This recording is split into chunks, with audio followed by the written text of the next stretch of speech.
ठरलं तर मग या मालिकेच्या आजच्या भागामध्ये अगदी मनपूर्वक मी तुमचं स्वागत करते। तर आजच्या भागामध्ये आता सदाशिव आणि मैना या दोघांनी सायलीकडून पैसे घेण्यासाठी मात्र एक प्लॅन केलेला असतो। आपले कपडे वगैरे घेऊन गाठोडे घेऊन मंदिरात येऊन आता ते घर सोडतात। तेव्हा आता सायली आणि अर्जुन अगदी टेन्शन मध्ये येतात, त्यांना शोधत ते गाडीतून येत असतात। सायलीला आता त्यांची खूप काळजी लागते। तिचा चेहरा पूर्णपणे पडलेला असतो की आई आणि बाबा कुठे गेले असतील, परंतु एका दृष्टीने तिच्या मनामध्ये हा विचार असतो की हे तर आपले आई बाबा असू शकत नाही। असे असंख्य प्रश्न तिला आता मनामध्ये येत असतात, परंतु तरी सुद्धा आता आपले जर ते आई बाबा असतील तर ते कुठे गेले असतील, ते आपल्यावर नाराज झाले असतील का, असे सुद्धा तिला आता मनात वाटत असते। तर गाडीतून येताना मात्र अर्जुन तिला आधार देतो की हे बघ सायली, काही टेन्शन घेऊ नकोस, ते नक्की सापडतील। त्यानंतर आता इकडे मैनावती आणि आता हा सदाशिव आहे तर ते उन्हामध्ये मंदिरासमोर भीक मागत उभे असतात। तेव्हा आता हा सदाशिव पूर्णपणे वैतागलेला असतो, भरपूर ऊन लागत असते। तेव्हा तो आता मैनावतीला म्हणत असतो की हा कसला तुझा प्लॅन, अगं सायली आणि अर्जुन तर येणार सुद्धा नाहीत आणि भर उन्हात तुम्हाला उभं केलेस, किती त्रास होतो उन्हाचा। तेव्हा आता मैनावती म्हणते की हे बघा, थोडा वेळ शांत राहा, ते येणार म्हणजे येणारच, आणि हो मला माहिती आहे की तुमची ही कटकट का सुरू आहे ते। सदाशिव विचारतो की का असं बोलतेस, तर लगेच आता मैनावती म्हणते की तुमचे हात मात्र थरथर होत कापत असतील, कारण रात्री तुम्हाला ओढायची असेल तर दारू असं तिला म्हणायचं असतं। तर सदाशिव रागाने तिच्यावर ओरडतो, अरे गप रे, येता जाता माझ्या 2 खोट्यावर काय येत असतेस ग, पैसे फक्त त्यासाठीच कमवायचे असतात का, उगाच माझ्यावर ओरडते आणि हे बघ जावई बापूंकडून पैसे कसे काढायचे याचा विचार कर आणि माझ्यावर ओरडते। त्यावर आता मैनावती म्हणते की अहो आपण इथे कशासाठी थांबलो, त्याच कामासाठी थांबलोत ना। मी तुम्हाला सांगते की हे बघा, हे सगळ्यात अगोदर ते घरातून निघणार आणि आपल्याला शोधायला कुठे जाणार बरं, आपल्या घरी ते आपल्याला शोधायला जातील आणि आपल्या घराकडे रस्ता कुठून जातो तर याच मंदिरासमोरून आता ते नक्की इथूनच जातील, म्हणूनच आपण इथे थांबलो नाही का। अहो आपला प्लॅन काय ठरला हे सुद्धा विसरतात का तुम्ही। त्यानंतर आता सायली आणि अर्जुन इतक्या घाईने आपल्या आई बाबांना सायली शोधायला गेली आणि अर्जुन सुद्धा तिच्या सोबत, म्हणून आता प्रताप, कल्पना, अस्मिता यांना सुद्धा खूप टेन्शन येते। सायलीची काळजी मात्र आता कल्पनाला लागते। आता ती म्हणत असते की हे बघा, सायलीच्या आयुष्यामध्ये असं का होत असेल माहिती नाही, 4 दिवस सुखाचे येतात पण पुन्हा काहीतरी संकट समोर येतेच।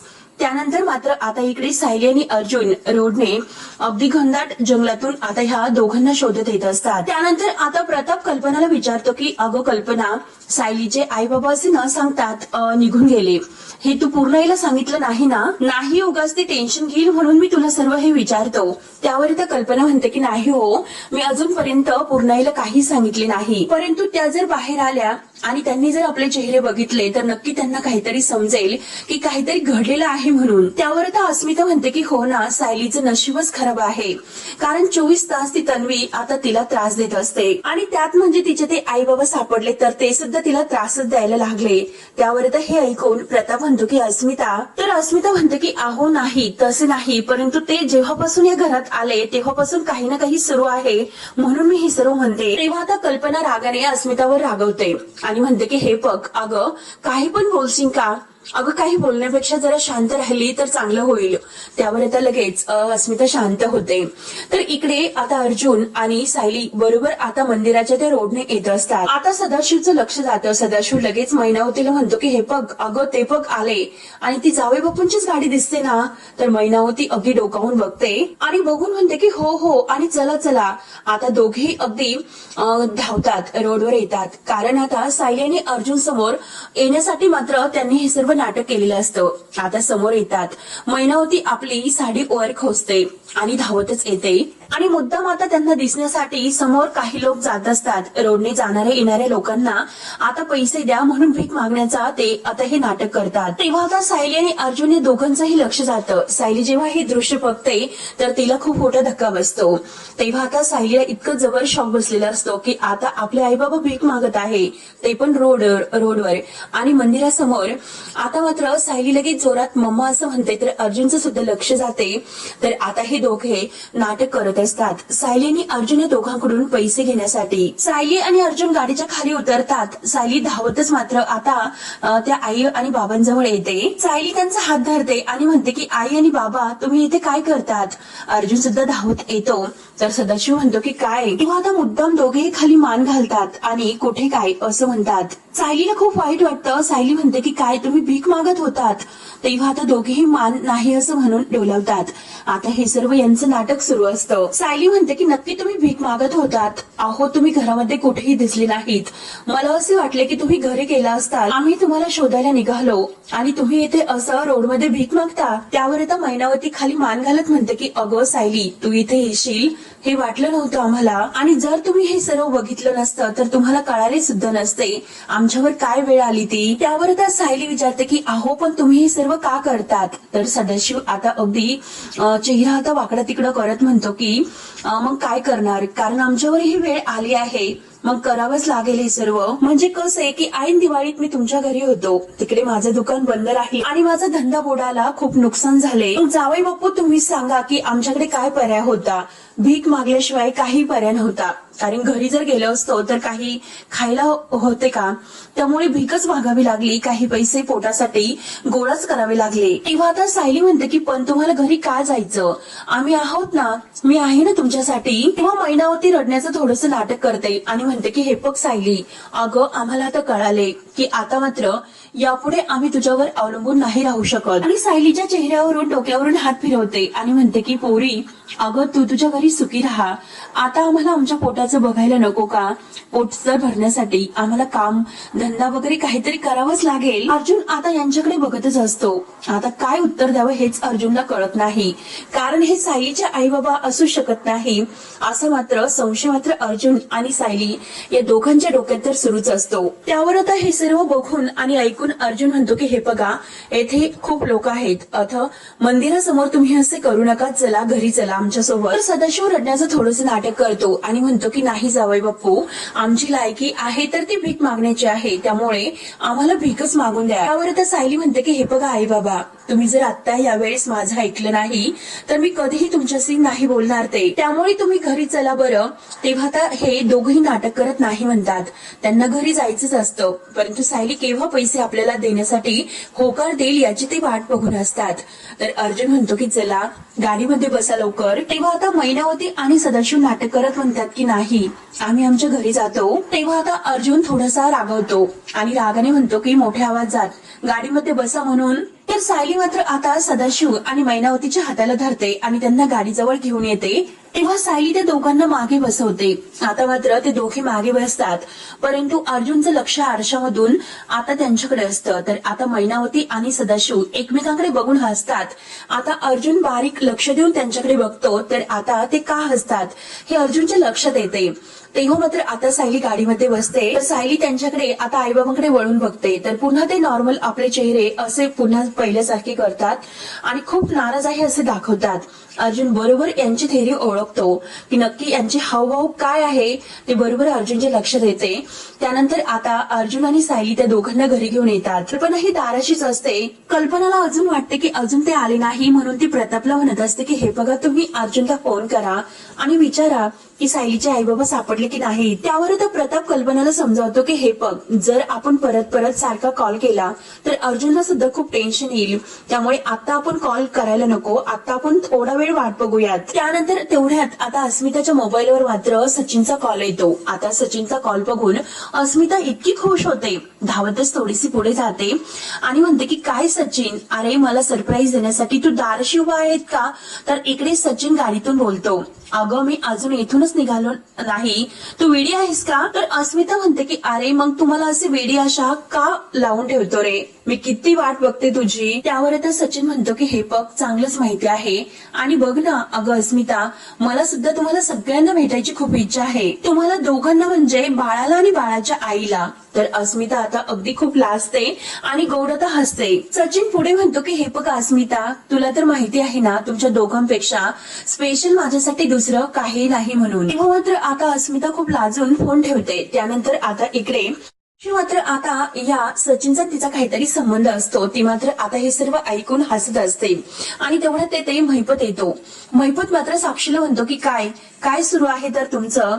तेव्हा तर साक्षी विचारते की तुम्ही इतके अचानक कसे आलात. तेव्हा आता महिपत म्हणतो की हे बघ, तू वेगळ्या घरामध्ये वेगळ्या नावाने जरी राहायला लागली तरी सुद्धा मी तुझा बापच आहे ना. तर साक्षी मात्र आता हसते आणि प्रत्येक वेळेला येताना मी तुला फोन करून यायचं का असे आता हा महिपत म्हणतो. तर साक्षी म्हणते की अण्णा अहो तसं नाही. तेव्हा आता महिपत मला एक विचारतो की मला एक तू गोष्ट सांग बरं, तू इतकी फोनवर हसत होती मग नक्की तुला गुदगुल्या कोण करत होतं. त्यावर आता साक्षी थोडीशी कावरीबावरी होते आणि थोडीशी हसते आणि विचारते की अण्णा काय बोलतात.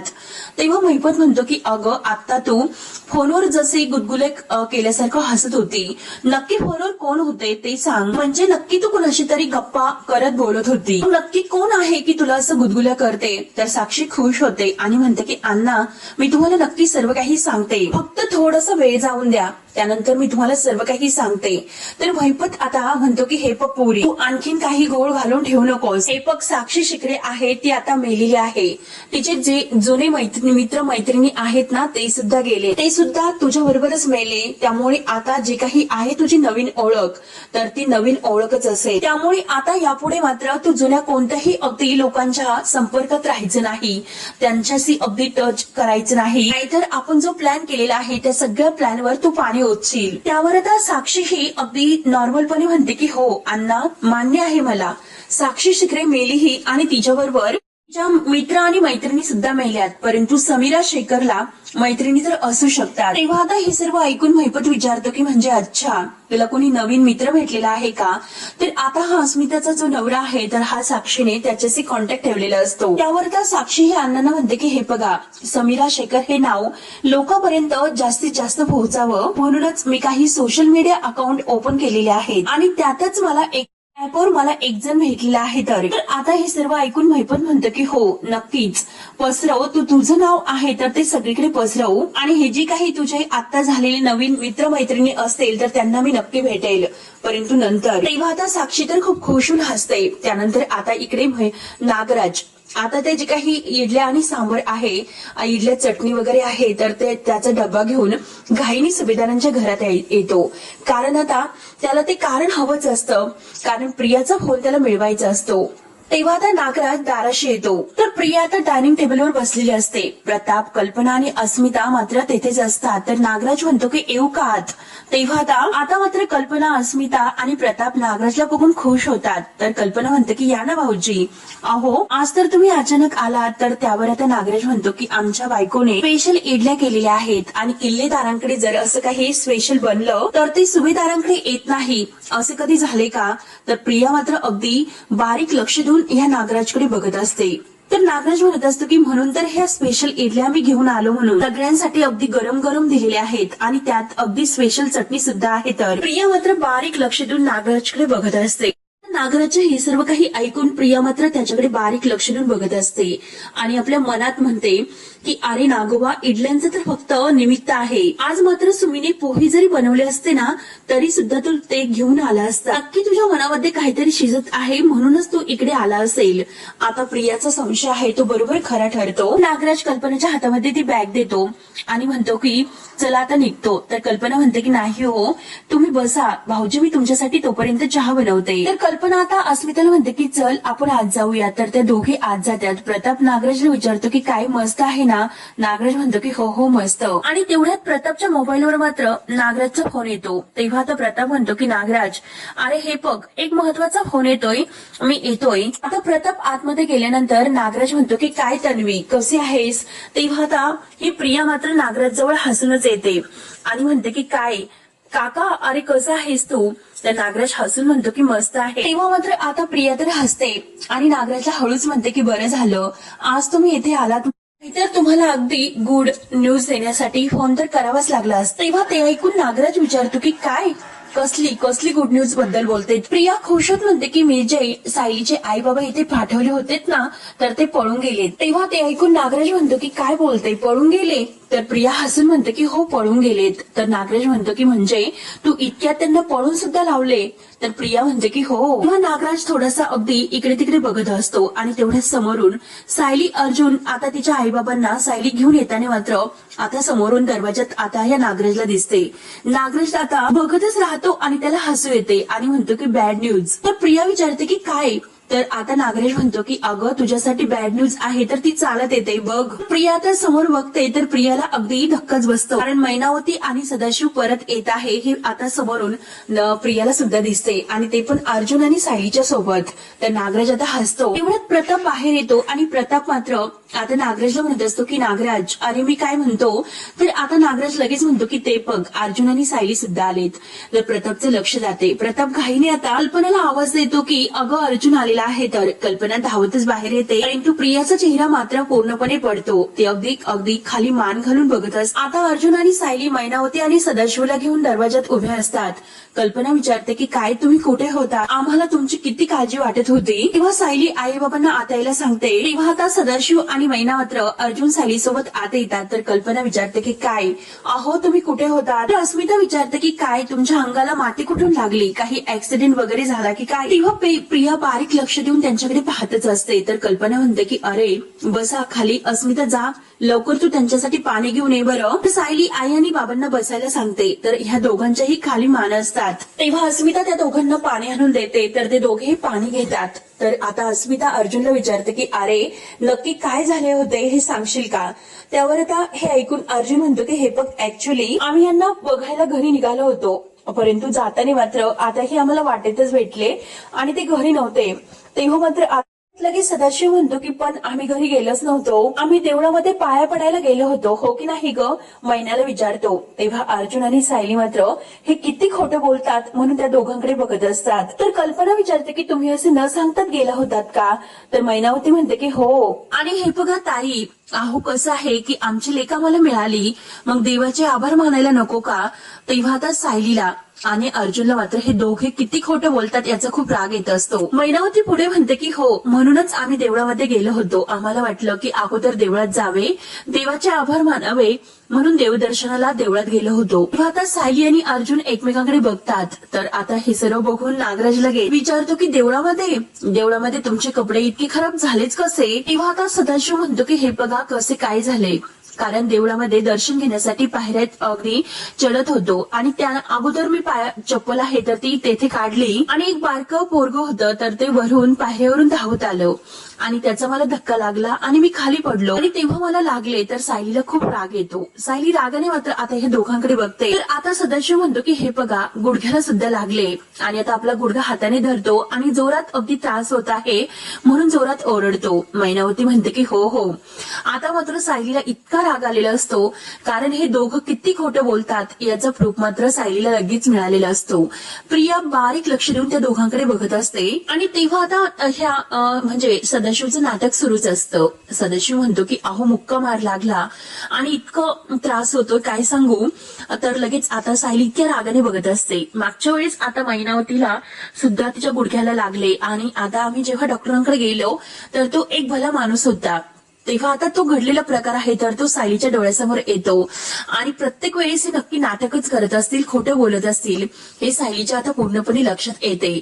सायलीला इतका राग येतो की नक्की काय करू की हे आपले आई बाबा असू शकत नाही असे आता तिला पूर्णपणे संशय आलेला असतो. तेव्हा मात्र अर्जुनने आता मैनावतीने तिच्या पायाला लागलेला आहे तर त्याचं जे नाटक केलेलं असतं तर अर्जुनने लगेच आपल्या खिशातून पैसे काढून दिलेले असतात हे सुद्धा मात्र आता सायलीला आठवते. आणि तेव्हा मात्र आता सगळ्यांच्या समोर अश्विन भाऊजींनी आता त्या मैनावतीचा हात अगदी जे प्लास्टर वगैरे आहे ना तर ते फाडून काढलेलं असतं आणि मैनावतीचा हात कसा व्यवस्थित आहे हे पूर्णपणे सगळ्यांच्या समोर दाखवलेले असते. कारण जेव्हा हाताला यांच्या थोडस सुद्धा खरचटलेले नाही डॉक्टर केदार आहे तर यांच्याशी वाद घालताना मी त्यांना बघितलं होतं हे मात्र आता अश्विनने प्रूफ केल्यानंतर आता सायलीला सुद्धा तो घडलेला प्रकार आठवतो आणि मात्र ती त्या दोघांकडे बघते आणि आता सुद्धा हे नाटकच करत असतील हे सायलीच्या लक्षात येते.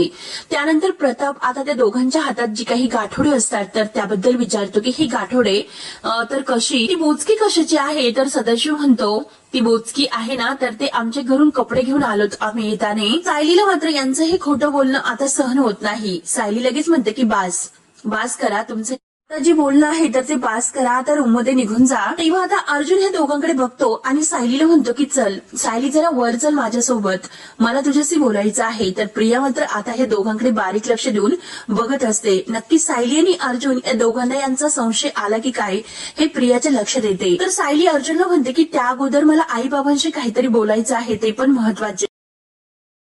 मी येते नंतर रूम मध्ये. आणि सदाशिव आणि मैनाला म्हणते की चला आतमध्ये दोघं आई बाबा चला माझ्यासोबत. तेव्हा आता नागराज हसतो. नागराज म्हणतो की खरंच सायली किती काळजी घेते यांची, आणि तन्वी सारखी मुलगी लाभणं खरंच ही भाग्याची गोष्ट आहे असे आता नागराज बोलून जातो. परंतु तन्वी म्हटल्यानंतर आता सर्वांना एक खूप मोठा धक्का बसतो. सगळेजण आता नागराजकडे बघतच असतात की नागराज सायलीला तन्वी का म्हणाला असेल. तेव्हा नागराज सगळ्यांकडे बघतो आणि परत म्हणतो की सॉरी आणि मी तन्वी का म्हणाला असेल असे म्हणून तो आपलं तोंड ढाकतो. तेव्हा सगळेजण पुन्हा नागराजकडे बघतात आणि परत म्हणतो की सवय झाली त्यामुळे चुकून म्हटलो. तर प्रियाला सुद्धा नागराजचा खूप राग येतो आणि परत नागराज सगळ्यांना सॉरी म्हणून म्हणतो की सायली सारखी मुलगी लाभणं ही खरंच अगदी आपल्या भाग्याची गोष्ट आहे. तर मैनावती म्हणते की हो ना भाऊ, अहो ते तर आहेच.